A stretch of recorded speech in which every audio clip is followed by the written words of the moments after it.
Assalamualaikum warahmatullahi wabarakatuh.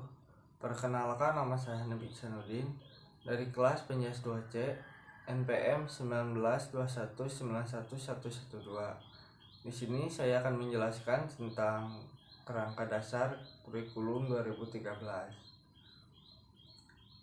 Yang pertama, hakikat kurikulum 2013. Hakikat kurikulum 2013 adalah ada pada upaya penyederhanaan dan tematik integratif.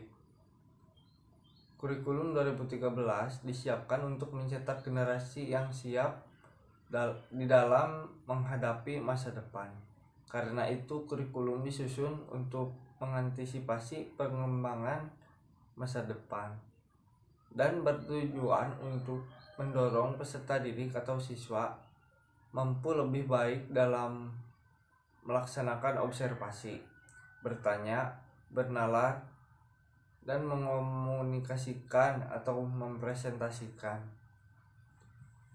apa yang mereka peroleh atau mereka ketahui setelah menerima materi pembelajaran. Adapun objek yang menjadi pembelajaran dalam penataan dan penyempurnaan pembelajaran 2013 menekankan pada fenomena alam, sosial, seni, dan budaya. Melalui pendekatan itu diharapkan peserta didik kita memiliki kompetensi, sikap, keterampilan, dan pengetahuan yang jauh lebih baik. Mereka akan lebih kreatif, inovatif, dan lebih produktif, sehingga nantinya mereka bisa sukses dalam menghadapi berbagai persoalan dan tantangan di zamannya, memasuki masa depan yang lebih baik. Penyusunan kurikulum adalah bagian dari pengembangan kurikulum berbasis kompetensi atau KBK yang telah dirintis pada tahun 2004 dengan mencakup kompetensi, sikap, pengetahuan, dan keterampilan secara terpadu. Strategi pengembangan pendidikan dapat dilakukan pada upaya mencapai pendidikan untuk pembelajaran siswa aktif berbasis kompetensi, efektivitas pembelajaran melalui kurikulum, dan meningkatkan kompetensi profesionalitas guru serta lama tinggal di sekolah dalam arti penambahan jam pelajaran.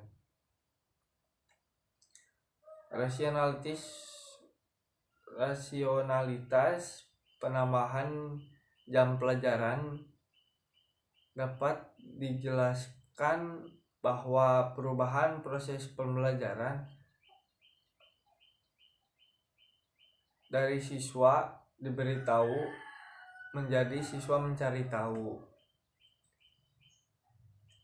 dan proses penilaian dari berbasis output menjadi berbasis proses dan output, membutuhkan penambahan jam pelajaran. Banyak di negara seperti Amerika Serikat dan Korea Selatan akhir-akhir ini ada kecenderungan yang dilakukan menambah jam pelajaran. Diketahui juga bahwa perbandingan dengan negara-negara lain menunjukkan jam pelajaran di Indonesia relatif lebih singkat dengan negara-negara lain. Yang selanjutnya, landasan kurikulum 2013.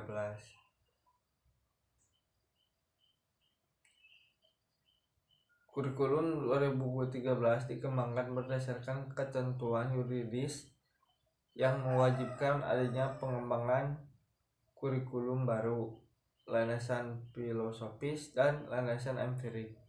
Landasan yuridis merupakan ketentuan hukum yang dijadikan dasar untuk mengembangkan kurikulum yang mengharuskan adanya pengembangan kurikulum baru.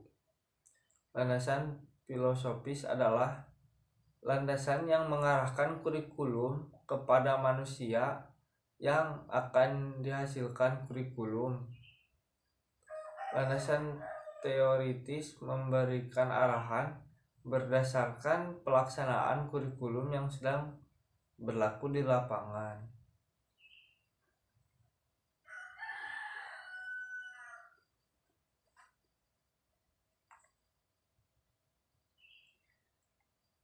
Landasan filosofis.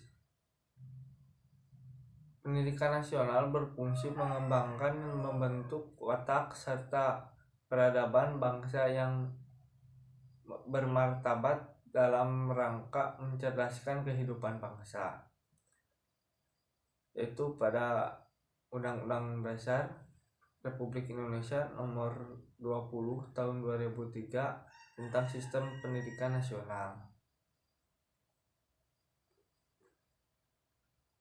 Fungsi dan tujuan pendidikan nasional maka mengembangkan kurikulum haruslah berakar pada budaya bangsa, kehidupan bangsa masa kini, dan kehidupan bangsa yang masa yang akan datang.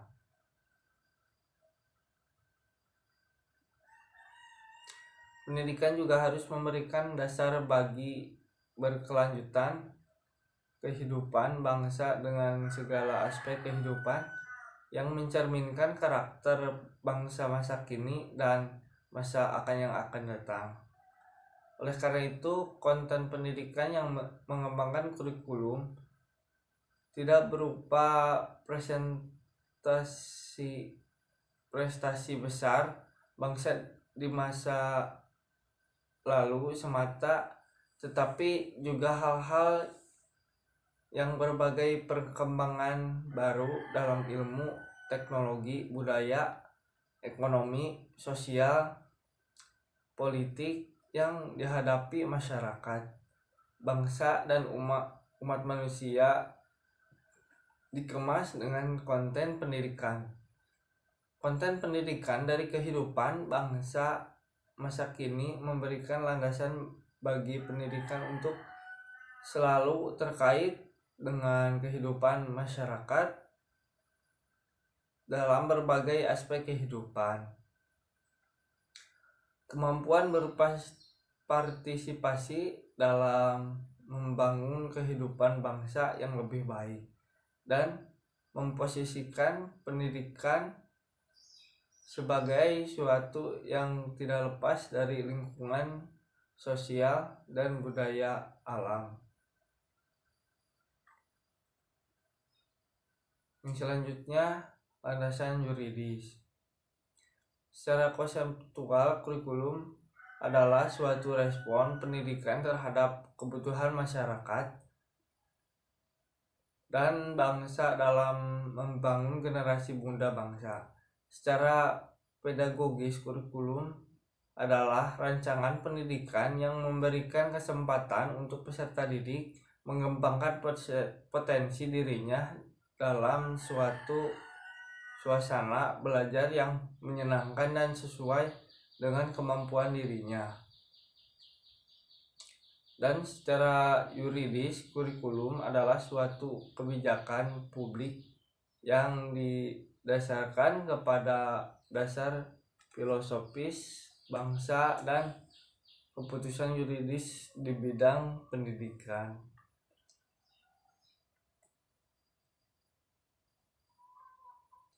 Yang selanjutnya, landasan konseptual. Pengembangan kurikulum di sekolah dapat dipandang sebagai suatu model perencanaan kurikulum mikro. Hal ini menggunakan landasan konseptual seperti halnya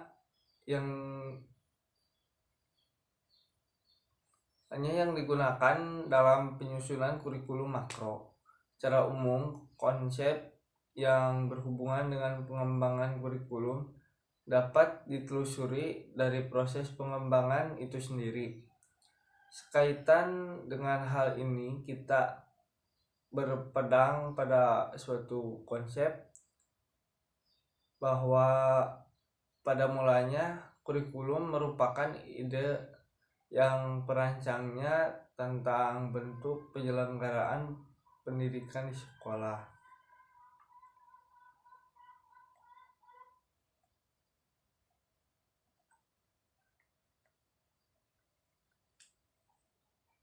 Keberadaan kurikulum ideal meliputi kurikulum yang masih merupakan ide perancangannya dan dituangkan dalam rencana tertulis. Kita hanya dapat mengenali keberadaan kurikulum ideal ini dari pandangan yang tertuang dalam rencana itu.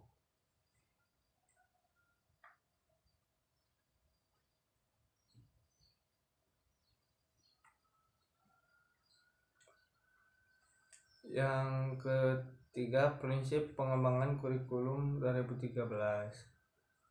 Yang pertama, kurikulum bukan hanya merupakan sekumpulan daftar mata pelajaran, karena mata pelajaran hanya merupakan sumber materi pembelajaran untuk mencapai kompetensi.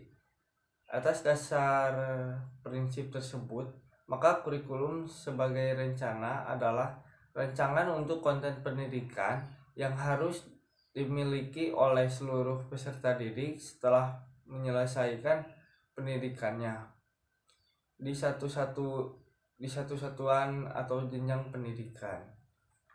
Yang selanjutnya, kurikulum didasarkan pada standar kompetensi lulusan yang diterapkan untuk satu satuan pendidikan, jenjang pendidikan, dan program pendidikan sesuai dengan kebijakan pemerintah mengenai wajib belajar 12 tahun. Maka standar kompetensi lulusan yang menjadi dasar pengembangan kurikulum adalah kemampuan yang harus dimiliki peserta didik setelah mengikuti proses pendidikan selama 12 tahun.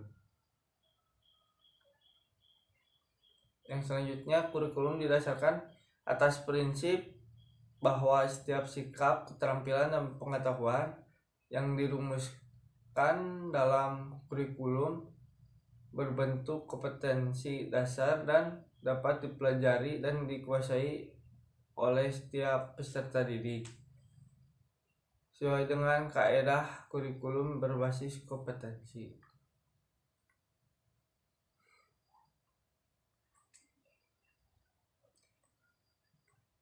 Yang selanjutnya, struktur kurikulum 2013. Struktur kurikulum menggambarkan konseptualisasi konten kurikulum dalam membentuk mata pelajaran, posisi konten atau mata pelajaran dalam kurikulum, didistribusi konten mata pelajaran dalam semester atau tahun, beban belajar untuk mata pembelajaran, dan beban mata per minggu untuk setiap siswa. Struktur kurikulum adalah aplikasi konsep pengorganisasian konten dalam sistem belajar dan pengorganisasian beban belajar dalam sistem pembelajaran. Sekian dari saya. Wassalamualaikum warahmatullahi wabarakatuh.